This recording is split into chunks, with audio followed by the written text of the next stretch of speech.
Hi friends, welcome to my channel. నేను మీ మాధవి సురేష్. అందరూ ఎలా ఉన్నారండి? వీడియో పోస్ట్ చేసి దగ్గర 10 రోజులు అయిపోతుంది. సో ఈరోజు నేను చిక్కుడుగాయ బూందీ కాంబినేషన్ కర్రీతో మీ ముందుకు వచ్చేసాను. దీనికోసం మనం చిక్కుడుగాయలని చిన్న ముక్కలుగా కట్ చేసుకొని ఒక హాఫ్ బాయిలింగ్ చేసుకొని పక్కన పెట్టుకోవాలి. ఓకే, తర్వాత ఒక ప్యాన్ పెట్టేసుకొని కర్రీకి సరిపడా 2 టేబుల్ స్పూన్స్ ఆయిల్ అయితే పడుతుంది. ఆయిల్ వేసుకొని ఆయిల్ హీట్ అయ్యాక పోపు గింజలు వేసుకోవాలి. అంటే ఆవాలు, జీలకర్ర, మినపప్పు వేసుకొని పచ్చిశనగపప్పు, కరివేపాకు వేసుకొని ఫ్రై చేసుకోవాలి. ఇందులోనే మనం సన్నగా కట్ చేసి పెట్టుకున్న 3 పచ్చిమిర్చి ముక్కలు, 2 మీడియం సైజ్ ఆనియన్స్ని చిన్న ముక్కలుగా కట్ చేసి పెట్టుకున్నవి, 2 ఆనియన్స్ని కూడా ఉల్లిపాయ ముక్కలు కూడా వేసుకొని ఒకసారి కలుపుకుందాం. ఫస్ట్ టైం నా వీడియో చూస్తున్నట్లయితే వీడియోకి ఒక లైక్ చేయండి ఫ్రెండ్స్. అట్లాగే నేను చేసే వీడియోస్ అన్నీ మీరు చూడాలనుకుంటే మన ఛానల్ని సబ్స్క్రైబ్ చేసుకోండి.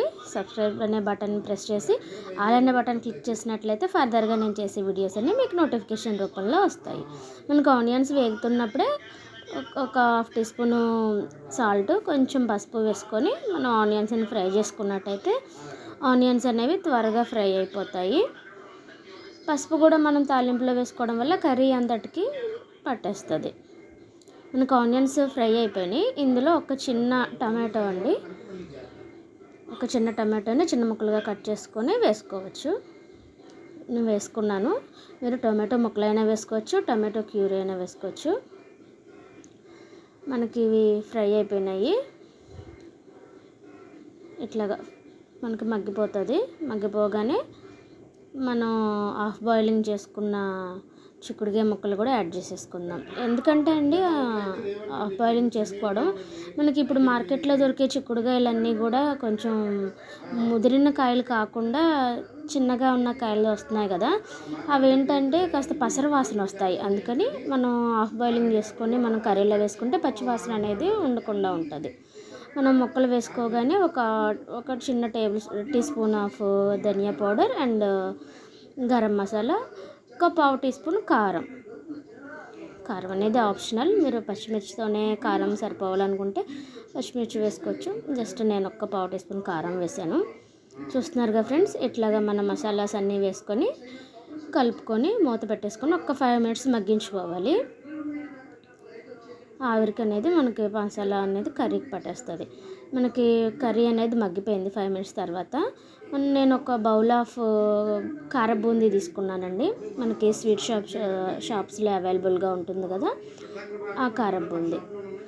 మనకు ఆల్రెడీ కార బూందీలో సాల్ట్ అనేది ఉంటుంది కాబట్టి మీరు సాల్ట్ అనేది చాలా తక్కువగా వేసుకుంటే బెటరు, లేకపోతే ఉప్పు ఎక్కువైపోతుంది. ఇట్లా ఒక బూందీ వేసేసుకొని ఒక టీ గ్లాస్ ఆఫ్ వాటర్ పోసుకుంటే మనకి ఈ మసాలాస్ అన్నీ కూడా బూందీ మెత్తబడడానికి, కర్రీ అంతా పట్టడానికి సరిపోతుంది. మూత పెట్టేసుకొని ఒక 5 మినిట్స్ మగ్గించుకుంటే సరిపోతుంది.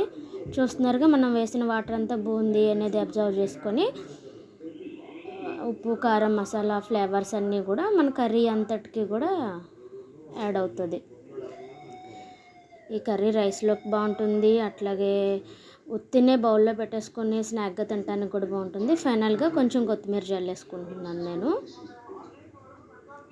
కొంచెం అల్లం వెల్లుల్లి పేస్ట్ వేసుకున్నా బాగుంటుంది, కాకపోతే నేను వేయలేదు. వేసుకునే వాళ్ళు వేసుకోవచ్చు. అంతే అండి, ఫైనల్గా బూందీ కాంబినేషన్తో చిక్కుడుగాయ కర్రీ అనేది రెడీ అయిపోయింది. నా వీడియో మీకు నచ్చినట్లయితే వీడియోకి ఒక లైక్ చేయండి, మీ ఫ్రెండ్స్ అండ్ ఫ్యామిలీ మెంబర్స్కి షేర్ చేయండి, మన ఛానల్ని సబ్స్క్రైబ్ చేసుకోండి. మరొక వీడియోతో మీ ముందుకు వచ్చేస్తాను. బాయ్.